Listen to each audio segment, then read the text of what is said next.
If you run a company or manage a team, hiring qualified people quickly can make or break your business.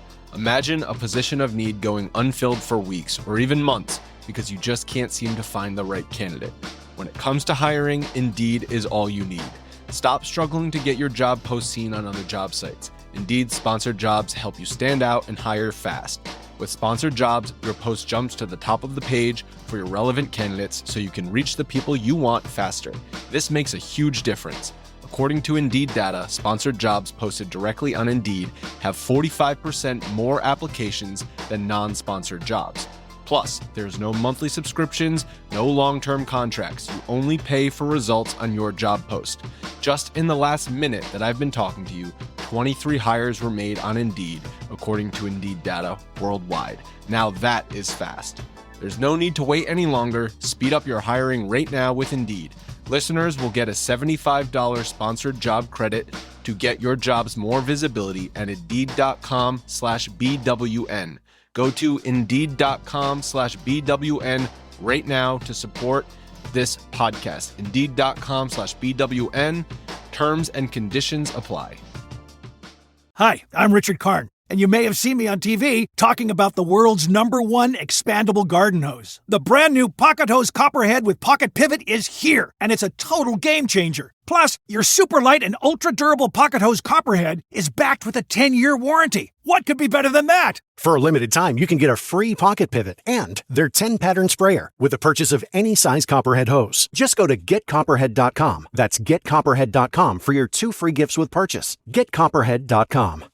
We're talking Bowling Green Falcon football, the 1959 Small College National Champions, 12 MAC championships, 5 bowl wins and 14 appearances, coming off a 7-6, 6-2 MAC season, tied for 3rd in the conference.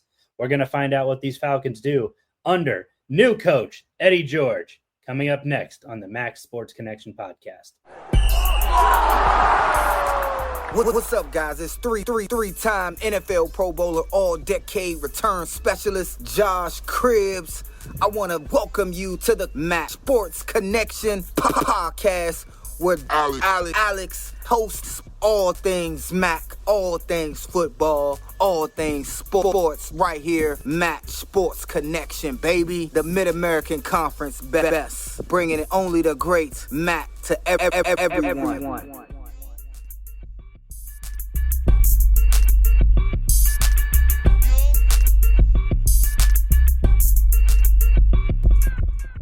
Welcome back, everybody, to the MAC Sports Connection podcast, part of the Varsity Podcast Network, presented by Lairfield. I'm your host, Alex. My co-host, Graham, joining me once again as we break down the 2025 Mid-American Conference football season. Graham, welcome back. I know this one is like pulling teeth for you. Well, you know, that's as a Toledo alum, it's hard to talk about Bowling Green, that the I-75 rival there. But what I'm getting excited about is that we are right in the middle of our MAC previews here. We're still in the killer Bs, as it were. We got one more B left to go before we move on to the rest of the conference. It's wild, the little things you notice as you go through the list of these football teams. Like the big one for the MAC this year is the number of new head coaches. But the thing that I noticed, of course, is we have a lot of B schools in this conference. And I don't mean B grade. I mean schools that start with the letter B. I don't know what the stats are for the rest of college football, but I suspect we are one of the conferences with the highest proportion of B schools. You know, I have to think, I'm sitting here thinking about the other conferences. We've got what the Big 12 has Baylor. The ACC has Boston College. The SEC, do they have any B schools? I don't think they do. The Big 12 also has BYU. Yeah, I think you're onto something, Graham. And if it's not the most, it's the most per number of schools in the conference. It's, percentage wise, when you've got 25, now about 23% of the schools having a B name, that's a pretty high number. And that's what they say, conferences with a lot of Bs, I don't know, something about a hive. I don't know, Alex. Let's get into into a preview here. Bowling Green really had a season of ups and downs last year. I would say like you're going to mark the season mostly as a strong season. But any season, Bowling Green fans have gotten used to their team at least sniffing at that MAC title game. So any season where you don't make that feels like a little bit of a disappointment. You have maybe the best receiver in the country at tight end and Harold Fannin Jr. He gets snubbed for some of these awards. He gets snubbed in the draft a bit. We're not mad to see him back in the orange and brown, though. But that's with the Cleveland Browns, not with the Bowling Green Falcons. BG fans, don't get too excited. But when it comes to the season as a whole, everything built up to this big bowl game against Arkansas State, and ultimately a disappointment there. So I don't know, Alex, talk a little bit about 2024 before we get into it. We've got no MAC title game, but a big win over the rival. Make a bowl game, become bowl eligible, but a kind of a close loss in that bowl game. Help me make sense of it. I think this was, you've aptly said what 2024, 2023, 2022 have all been for Bowling Green. They've been the seasons of up and down. Scott Loeffler did everything in his power to turn around the program from the Mike Jinks era. Mike Jinks, who, with respect to, well, maybe a little bit of disrespect to him, honestly, had no business sniffing a collegiate sideline as a head coach. It seems like he's doing well elsewhere as like an assistant or a coordinator. But Scott Loeffler did everything he could to right that ship. And I think he did. I think, first and foremost, he comes in, he beats Toledo in his first year as a head coach. And then on his way out, he beats Toledo as his final year as the head coach, and in a 41-26 thwacking of Toledo. That's a good word, thwacking. Toledo hasn't won in the Glass Bowl since last decade in this rivalry game, which is since 2020 officially. But it's been several years, and kudos to Scott Loeffler for what he was able to do, for the mess he was left. He was left essentially a Division II program. But you're right. Their great game against Texas A&M, almost put off the upset there in College Station.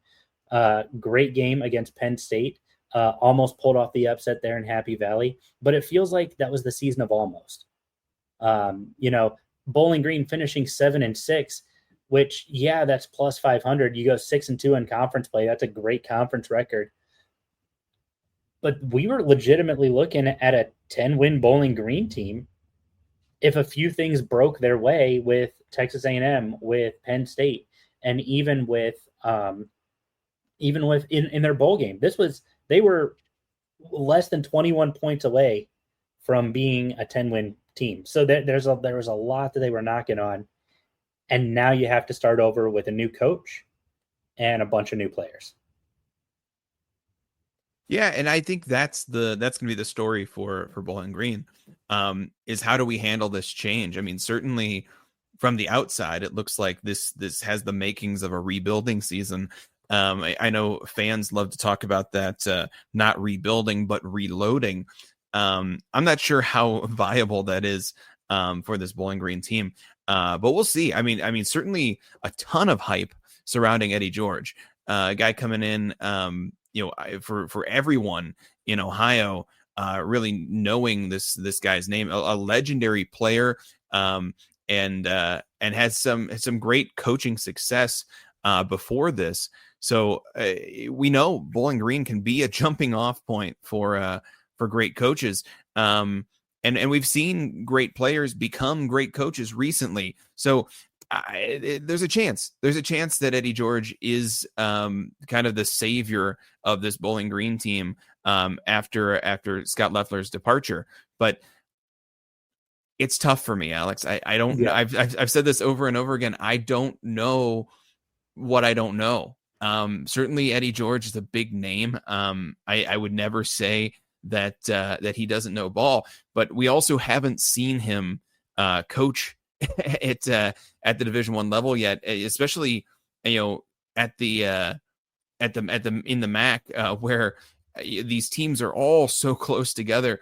And the one thing we can say about Eddie George so far in his coaching career is that he's an incredible recruiter, but with less than a year to recruit for this team who lost a ton of production on both sides of the ball, it'll be interesting to see for me where BG ends up in this first year under Eddie George.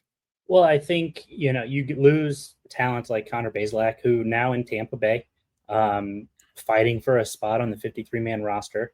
Last I checked, he did a great job navigating this Bowling Green offense. This is an offense who, they didn't wow you offensively, only 21.1 points a game, but almost 250 passing yards a contest. That kept them in games. That kept them in a lot of games that they had no business being in. But really, it was a defense. The defense limited opponents to 21.6. And it wasn't just, we limited MAC opponents. No, you limited big-time opponents. Penn State, they had a 2.5, 3-score lead on them at halftime. This was a Bowling Green defense that came out. They played. Penn State, by the way, a quarterfinalist in the college football playoffs this last year. Right. Yeah. And you held them to 3, maybe 7 points in the first half. I don't remember what that was, but you held them to a lesser score than what you had if you're Bowling Green. And it's 21.6 points a contest they gave up. Passing, you limited opponents to under 200. This was a good defensive team.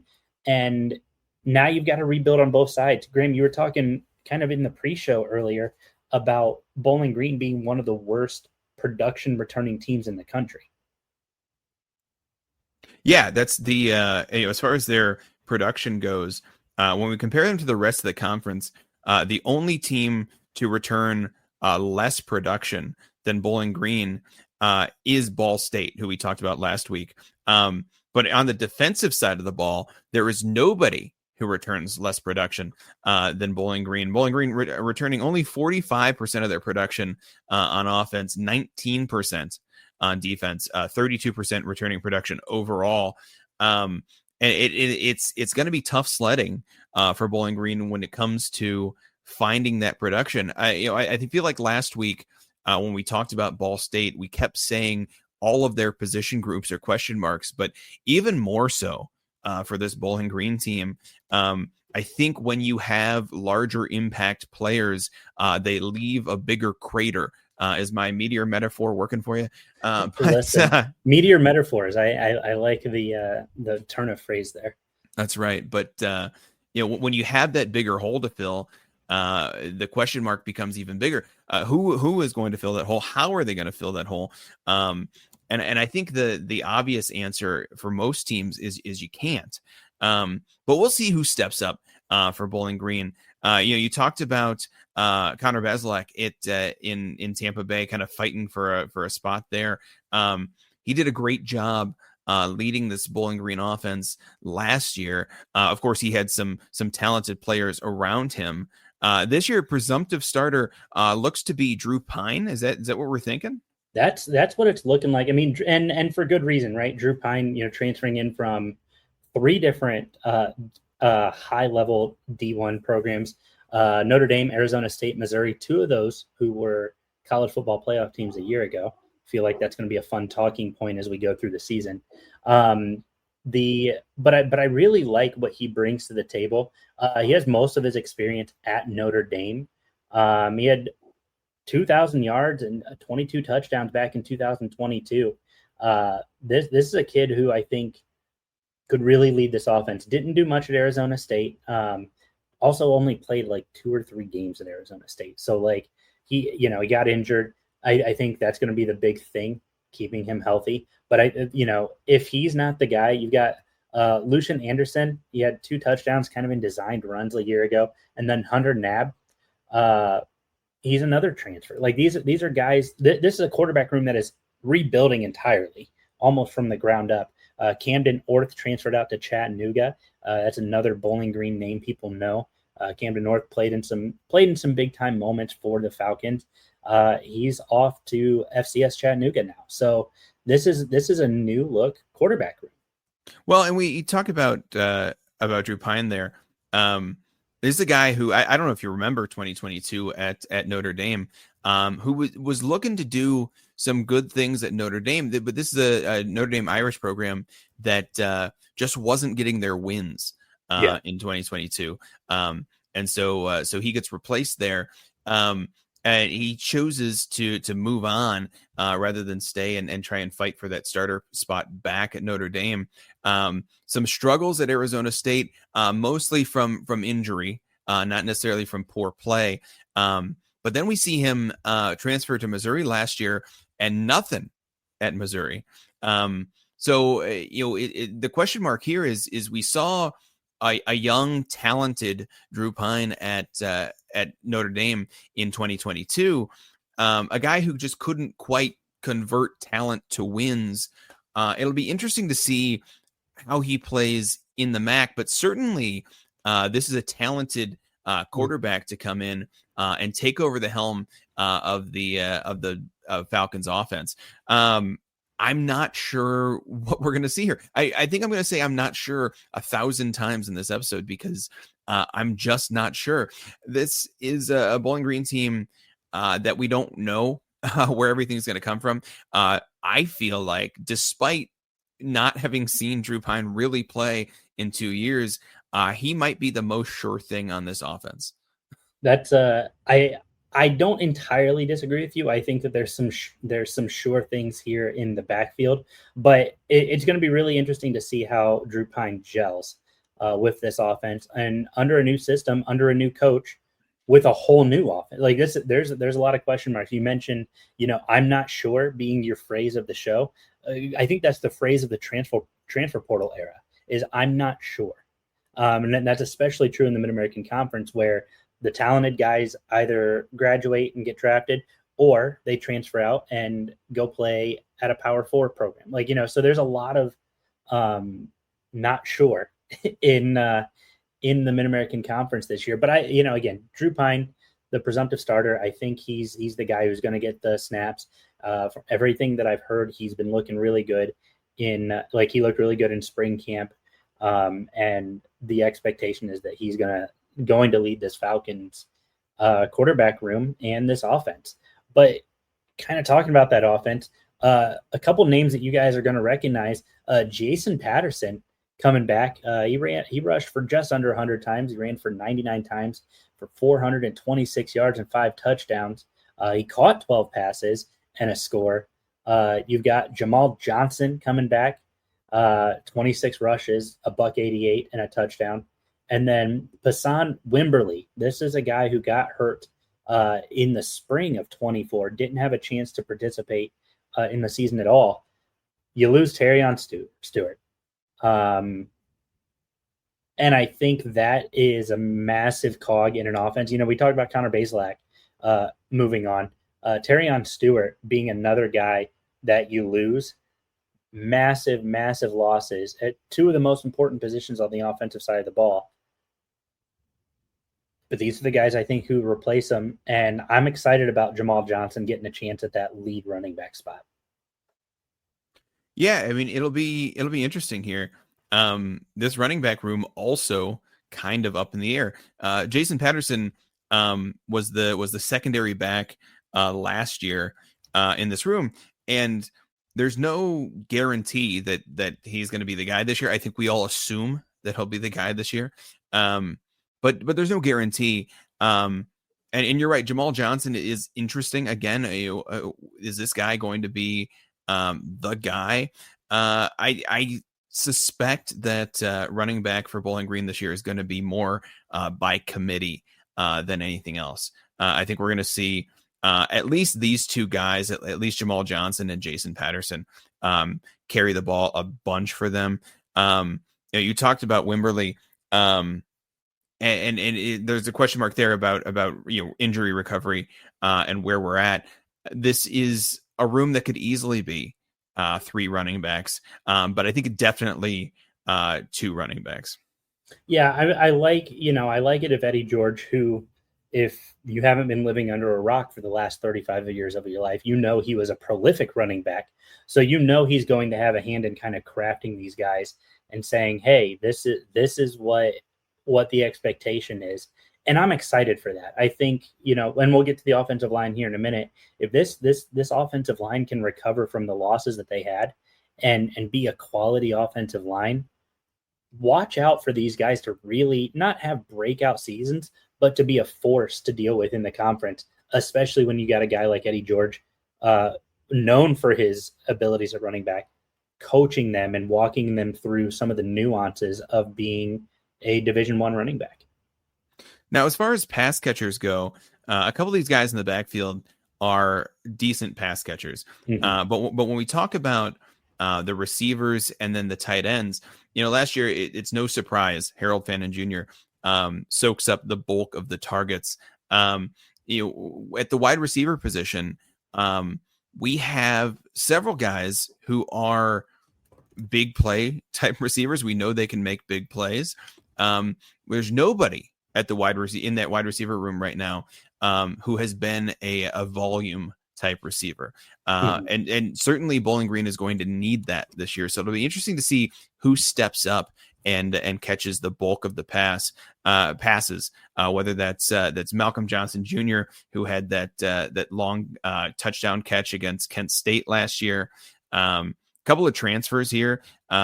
Reese Stocksdale from Ohio State. Austin Dendy is transferring from Mizzou, so should have some familiarity with Drew Pine, both of them most recently at Mizzou. So any of those guys could potentially be the volume guy here. What's interesting to me is the tight end position. When we talk about Arlis Boardingham from Florida, this is a guy who was not the main tight end at Florida last year, but who still had 18 receptions for 128 yards, a couple of touchdowns. He has some experience. He's played in the SEC. Now he's coming to the MAC. He, again, might have some familiarity with Drew Pine, having both played in the SEC. But nice for the Falcons to look at that tight end position and know you're not going to find a guy who's going to have the same kind of season that Harold Fannin Jr. had. It's just not going to happen. But to look at that tight end room and see that you have at least one capable starter, somebody who can step in to that Harold Fannin role, if not in a Harold Fannin capacity, at least approaching that. So I wouldn't be surprised if tight end is also the main focus of this passing game, like it was last year. See, I think that's really interesting. With there's a lot of FBS Power 4 talent in this wide receivers / tight end room. Arlis Boardingham, obviously the Florida guy, like you mentioned, Malcolm Johnson. Those of you who may remember, he's an Auburn transfer. He spent several years at Auburn.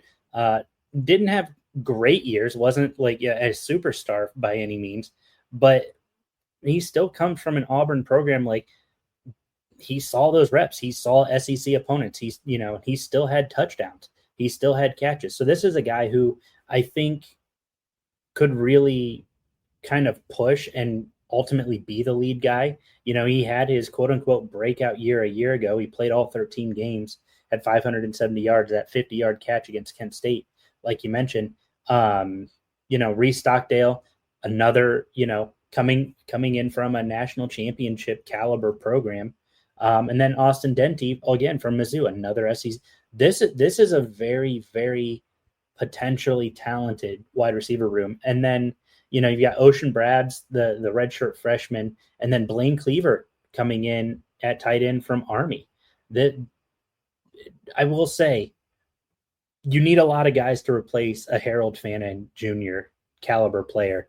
And I don't know how many of these guys will get the opportunity to participate in that, but I feel like you're going to need several of them to contend and replace the production that was lost when Harold Fannin got drafted by the Cleveland Browns.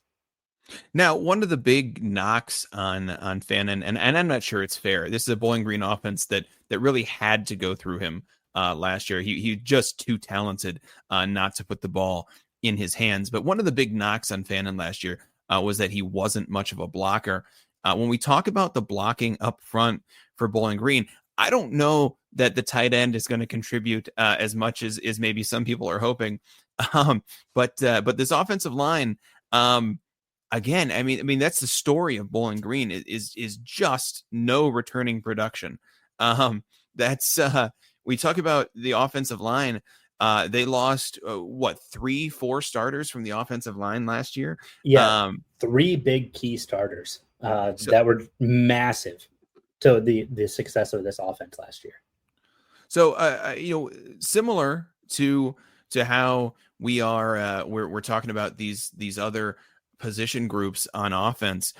They brought in a couple of talented transfers, and we'll see how they fit in. Luckily, they're able to return a couple of starters from last year, but offensive line is going to be an uphill battle for the Falcons this year, and especially given how many skill position players are brand new. They're going to need all of the time in the world that they can give their backfield. I don't know. Tell me about it, Alex. What do you think about offensive line for the Falcons this year? Well, I think, you get a guy coming in from FCS Tennessee State, Alexis Sanchez. You got a guy from South Florida coming in, Andrew Kilfoyle, and then I'm going to butcher his name, and I apologize to all of my Bowling Green listeners. Graham set me up for this one. That's why he wanted me to talk about it. Tunde Fatukasi. We're going to go with that. Please correct me if I'm wrong, Bowling Green folks. In fact, I expect that you'll be blowing up our X DMs, our Blue Sky DMs, and probably our Instagram DMs. So DM away, baby. Gonna be bringing all those guys in. Tunde was actually like the big holdover. 13 starts last year on the offensive line. I think that this is going to be where you're going to have to kind of build if you're Eddie George, and then just kind of build around that. That's going to be your key anchor on the offensive side. But Alex Wolschlager, everybody knows his name. If you're around Bowling Green football, around MAC football, he was an all-conference player, an absolutely talented offensive lineman to really boost this team. And then you've got the in-conference transfer, Rico Steele, which, with all the respect in the world to Kent State, going through the changes that they're going through, this feels like a very weird transfer to me, to be an in-conference transfer. Because, yes, Bowling Green's experiencing their regime change, but it feels like with kind of the stuff that's happening at Kent State, losing Kenny Burns due to the off-field stuff, Mark Carney not being guaranteed a head coaching job, but more the interim, long-term interim, feels like a little bit more stability would be happening there at Bowling Green. For me, I think the biggest concern is that there's some experience, but there's going to be a lot of gaps that you have to fill very quickly to really build this offensive line. Yeah, I mean, as far as the Rico Steele thing goes, I don't know this for certain, but you're right. A transfer to Kent State with the state of that football program being what it is seems weird. Rico Steele originally from Pittsburgh. So Kent State, not that far from Pittsburgh. It seems like a move to be closer to home, is my guess, sure, as to what's going on there. But yeah, I mean this offensive line and name butchering aside, Alex is exactly right. I purposely set him up for that. This is a group that you're right. Last year we had guys on this team who were studs. But we also, forgive me, it seems like I was often watching Connor Bazelak running for his life in the backfield for this Bowling Green team. The offensive line last year, while it had moments, didn't strike me as a particular strength for this team. So while we talk about there's question marks all over the field for this, I'm not sure a question mark at offensive line is a bad thing. we'll see about these guys we bring in. And you mentioned here in our notes that they've got 12 players over 300 pounds, 5 players who are over 6'4".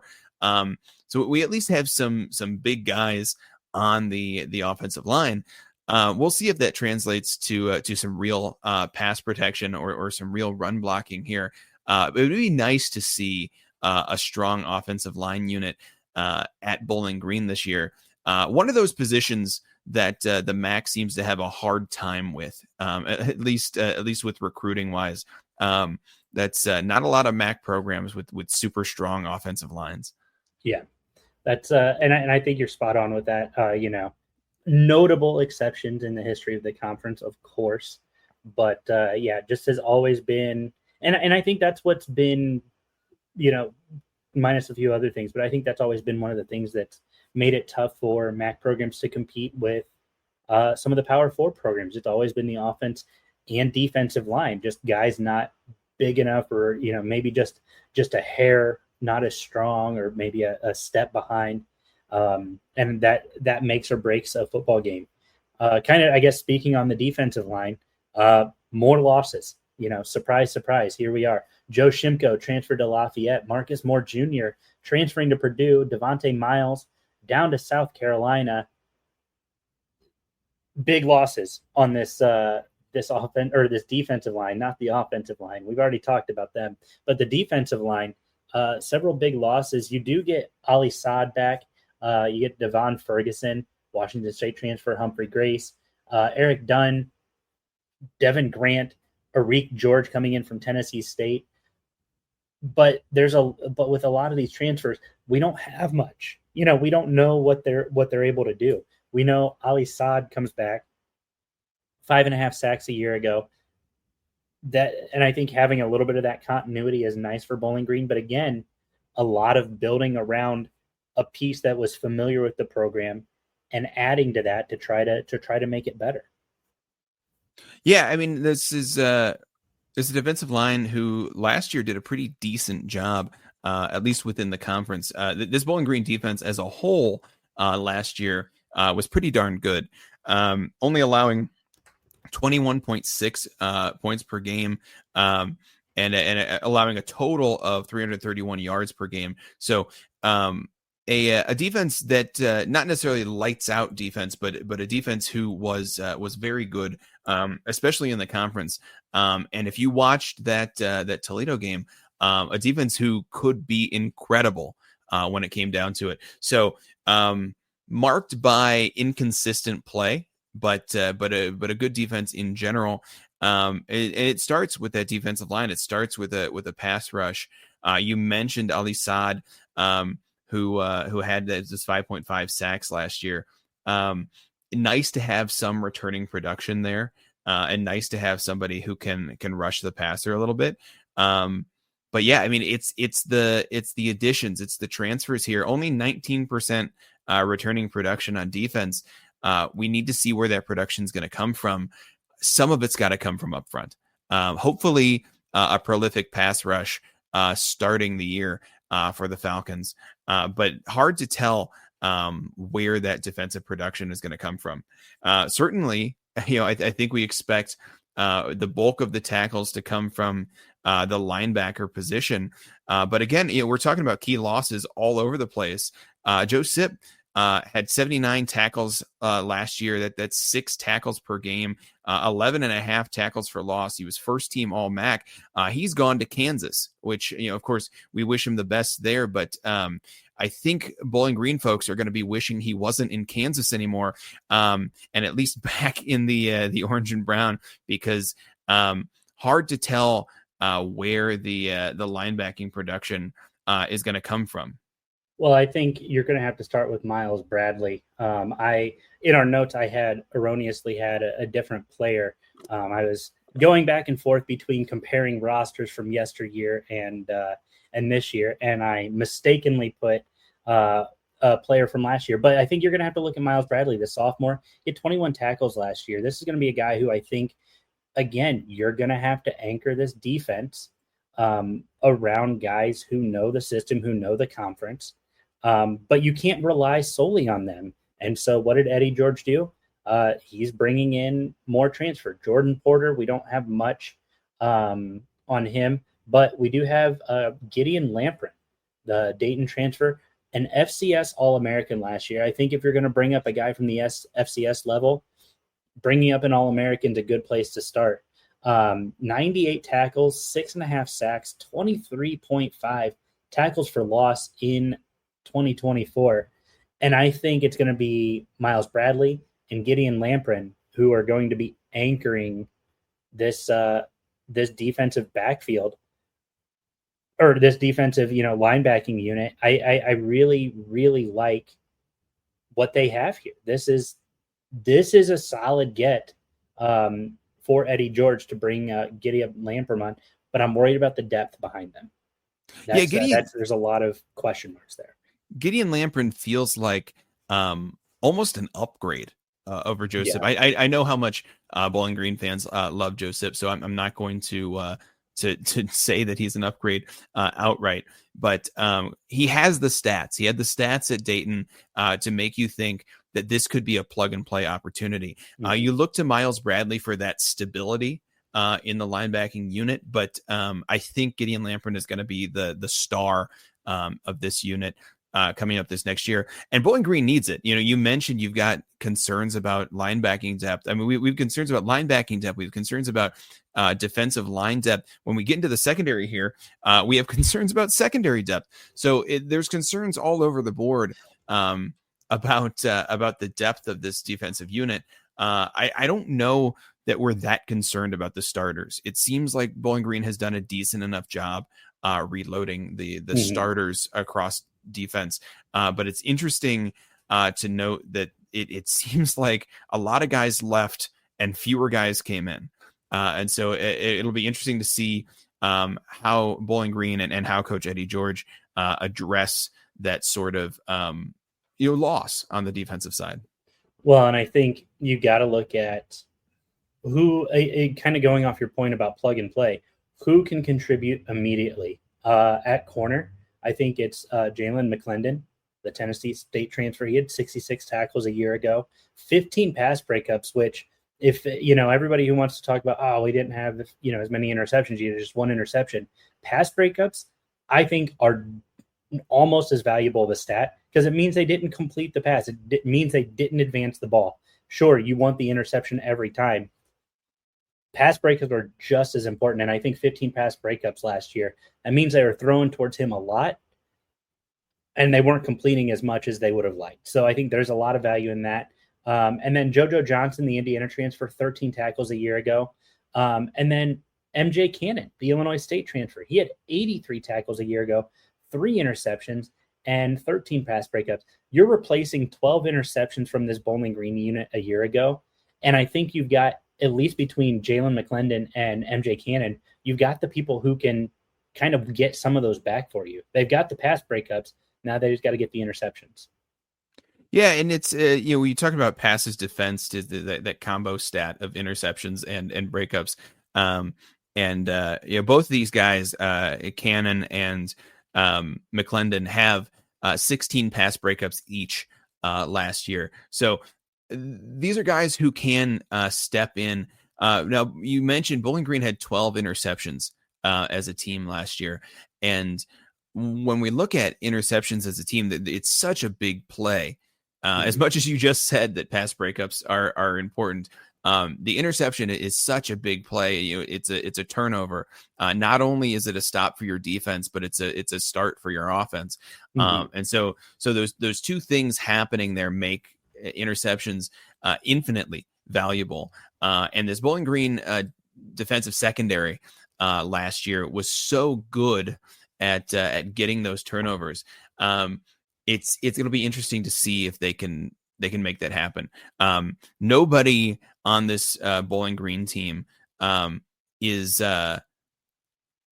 quite as prolific at turning the ball or getting those interceptions as the guys who left. So the question here is who's going to step up. there's certainly going to be opportunities to make those picks and opportunities to get interceptions. And whether that's from the cornerback position or whether that's at the safety position with a guy like Khalil Pascal, who had 17 tackles last year. Darius Lerfils, who had 77 tackles and 2 interceptions on his career. And Mateo Sadipo, who's a West Carolina transfer. He was second team all SoCon last year.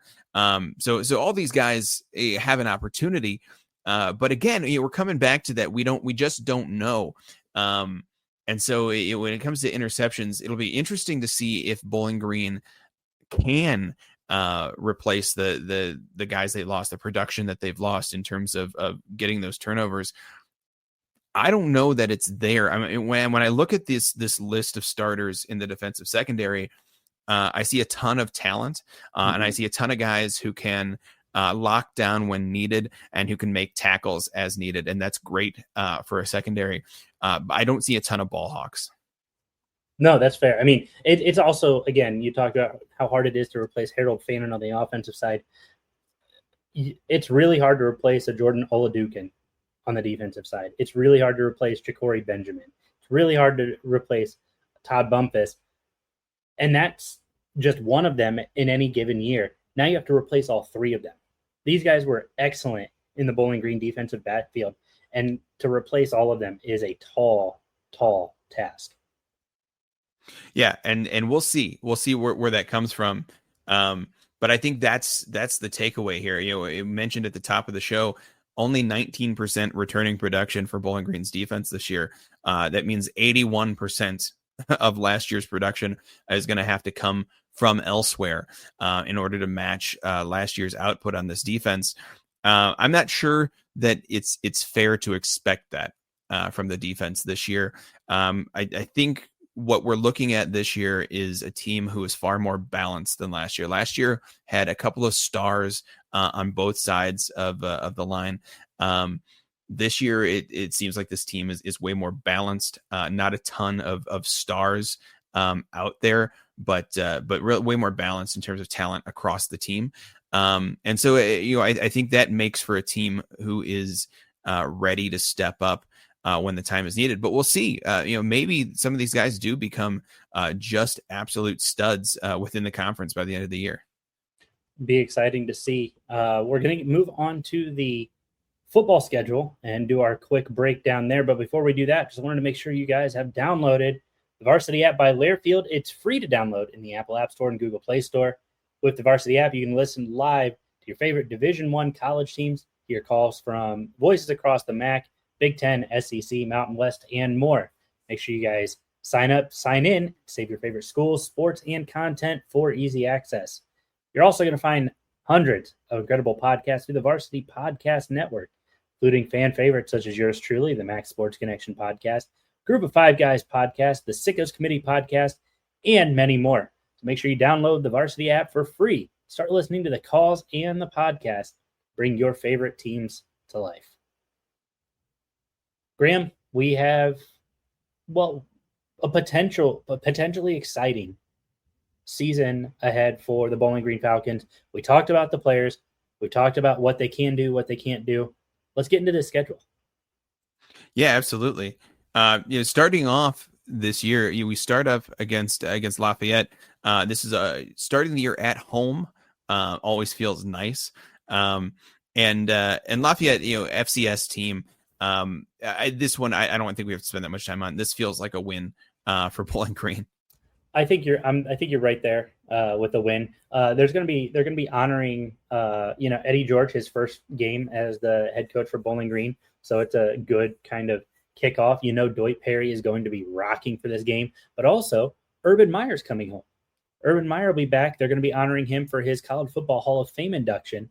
So Bowling Green is really going to just try to pack the Doit for this first football game for Eddie George. And I think it's going to be too much for Lafayette. Chalk this one up as a win for the Falcons in week 1. That's right. Following that, Falcons traveling down to Cincinnati to play against the Bearcats that next week. This one, Cincinnati is good. They're not so good that Bowling Green could not beat them. That being said, if this were any other season, I might give Bowling Green a win here, but this feels like a loss to me. I feel like if this were the team from a year ago, I'm giving Bowling Green this win. Again, just too many question marks. Bowling Green starts 1-1 for both of us. You get Liberty in town in week 3, September 13th. It's homecoming. The last time Bowling Green played Liberty, Bowling Green had 5 turnovers and lost 34-24 in Virginia. I I don't know. Gosh, do you remember? It wasn't that long ago. Liberty used to be, if they're on the schedule, you can just chalk up a win. And that's just not true anymore. This Liberty team has gotten good, and it seems like they've gotten good fast. Mm-hmm. Now this is a game where we don't know what's going to happen for our MAC programs when they go up against them. Being homecoming, I'm going to give Bowling Green a win here. But gosh, am I feeling not less than confident about that pick?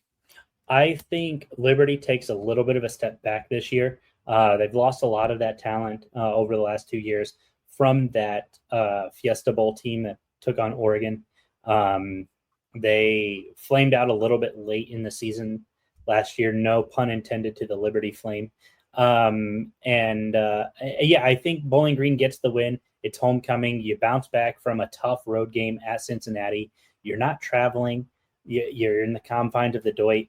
Give Bowling Green the win here. But then that brings us to September 20th.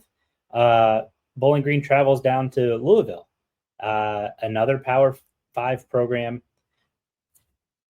I think this one is a Bowling Green loss on the road. I'm not saying that they can't do it, but again, just feels like they're not going to have that magic that they've had where they scare the big time opponent on the road. So I'm chalking this one up as a loss. Anytime you have Bowling Green traveling to Kentucky, it's fun because it gets confusing about whether we're talking about Bowling Green, Kentucky, or we're talking about Bowling Green. Other than that, I don't think this game is going to be super fun for Bowling Green fans. This is a loss for me as well. I think you're right, Alex. There are Bowling Green teams who can go down and they can scare Power 5 opponents. A first-year head coach, all of that production lost. I don't think this Bowling Green team is that team. So I have Bowling Green losing this one. That game at L&N Federal Credit Union Stadium there in Louisville. So we're starting the season 2-2. Now we move into conference play. We've got a game at Ohio in Athens. The Bobcats are the defending MAC champs. It's going to be a theme throughout our previews. I like the Bobcats at home. I'm giving Bowling Green the road loss. Yeah, also a road loss for me. Bobcats not returning the same power that they had last year, and going through their own head coaching change as well. But down in Athens, this is a Bobcats victory. Bobcats victory. Graham, you get double star points if you get this next one correctly. It's the Battle of I-75, Toledo versus Bowling Green at Doit Perry, the first year of this rivalry for Eddie George.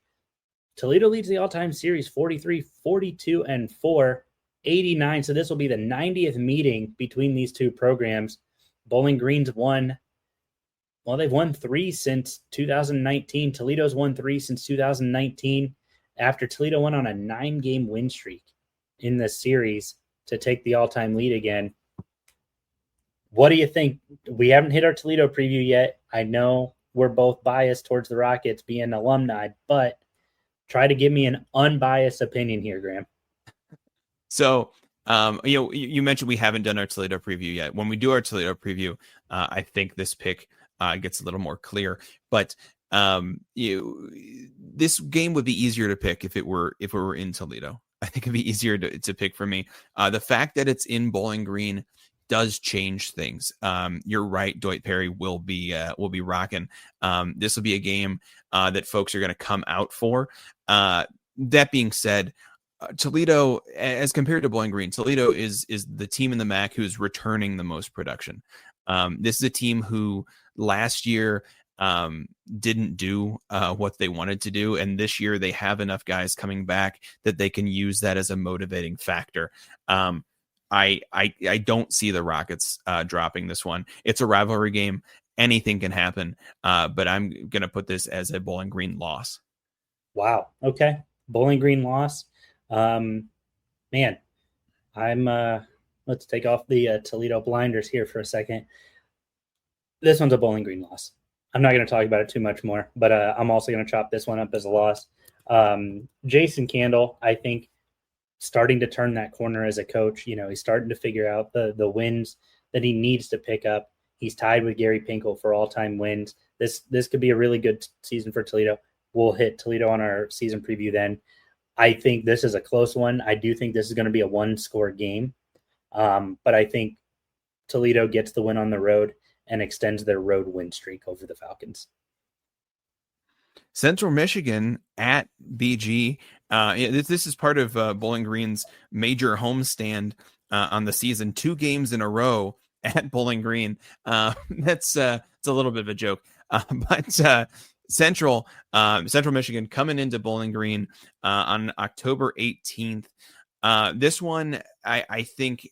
I don't think much of CMU this year. So I have this one as a Bowling Green win.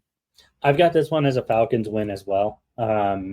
Again, I could be very wrong. I like what Matthew Drinkle is getting ready to do up at Central Michigan. And my opinion could very well change here in a couple weeks at Media Day. I could talk to him and be like, nope, this guy's going to go 12-0 in year one. And that could very well happen. I doubt it, but it could happen. I am liking Bowling Green at home, though. You come off a tough loss to Toledo, you get the bounce back win against Central Michigan, and then you wrap up the end of October with a game at Kent State, and Bowling Green wins. Kent State not going to be good this year. This is going to be a spoiler, but I don't have Kent State winning a single game this year. Oh boy. This is a Bowling Green win. That's an easy enough one to do. Then we've got Buffalo coming to Bowling Green, and this one gets interesting. Buffalo coming off a 9-win season a year ago. I really think Buffalo has the horses to be a really good team in the conference this year. I don't like Bowling Green at home in this one. It's the first game of like the midweek slate, it looks like. I really, really like Buffalo on the road. I think Dwight Perry gets kind of spooky in the midweeks. They don't tend to bring a ton of students out to those midweek Maction games. The wind blows through Dwight Perry weird. It's like a wind tunnel there. Early November, we sometimes think that we can predict the weather, but we never can. So I think that this game favors Bowling Green. Being at home, it's late enough in the season. We talked about this. I think Bowling Green is going to be right on the brink of being a team at the top of the conference. This is where Eddie George steps into gear as a coach for me. I have this as a Bowling Green win. All right. Our first split of the season. And the game at Eastern Michigan. Again, another one. This one feels odd to me. We haven't hit our Eastern Michigan preview yet, but I think Chris Creighton's got a few question marks of his own that he has to deal with this year. I think, to your point about Eddie George kind of stepping in, I think this is a game Eddie George finds a road win, and a tough road win up in Ypsilanti. I love that pick for you because it lets me go the opposite direction. I think coming off the high of the victory over Buffalo the week before, they have a road loss in Ypsi there. Eastern Michigan is a team on the rise, and I think they are going to be better this year than folks expect them to be. All right, that moves us to Akron, who we talked about in our week 1 preview. We chalked this one up as a loss for the Zips, and I think most of that was contributed to the fact that Akron was traveling to Dwight Perry. But I have this one down as a win for Bowling Green, and I think you have that one down as a win for Bowling Green as well, right? That's right. Not much to say here, especially at this point in the season. I think Bowling Green is going to be a better team than the Zips. All right, and that takes us to the final game of the regular season. Bowling Green travels to Amherst, Massachusetts for their first round of Bowling Green UMass here in 2024. I like Bowling Green on the road. Again, Boston can get cold in November. Don't know if you've been there in November, but let me tell you guys, it can get cold in November. But I think I'm liking the Bowling Green win. Going off your point, Bowling Green's going to be a much better team at the end of the year than they were at the beginning of the year. And I like BG to get this win. Yeah, this is when we look at this game, this is part of this is over Thanksgiving break. So there maybe there's kind of a Thanksgiving hangover there. Travel to Amherst is not as close as the rest of the conference. Maybe there's a little hangover there. There's a chance that Bowling Green doesn't perform this well, especially if they're out of the running for either the MAC championship or a bowl game at this point. I think sometimes these end of the year games, we just kind of shrug and go, I don't know. I have no idea. But for this one, as far as the quality of the teams, this feels like a Bowling Green win to me. So I'm going to go with a Bowling Green win. All right. There you guys have it. Couple variances in November, but overall, it looks like we both have predicted a 6-win season for the Falcons, which means they go bowling, guys. That looks like you keep your bowl streak alive if our season prediction holds of a 6-6 record. Not a bad thing for Eddie George as a first-year head coach to get to 6 wins after such a massive roster turnover, after dealing with the offseason stuff.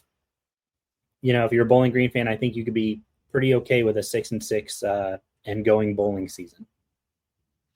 Absolutely. This is I think if you go 6-6 for the Falcons, you got to be happy with that under first-year head coach Eddie George, and knowing that he is an excellent recruiter. You just have to expect that the talent level on this team is just going to go up after this year, and a great kind of prototype season for the Eddie George program here.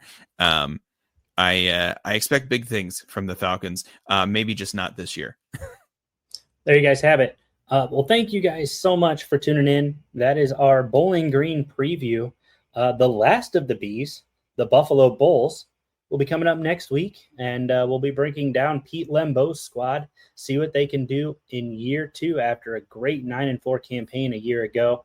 Looking forward to bringing that one to you guys next week. And then MAC Media Day here coming up soon. I posted the question up on Twitter X. Send me your questions. What if you had a chance to sit down with your head coach and say, Coach, I want to know this. You can ask him one question. Let us know.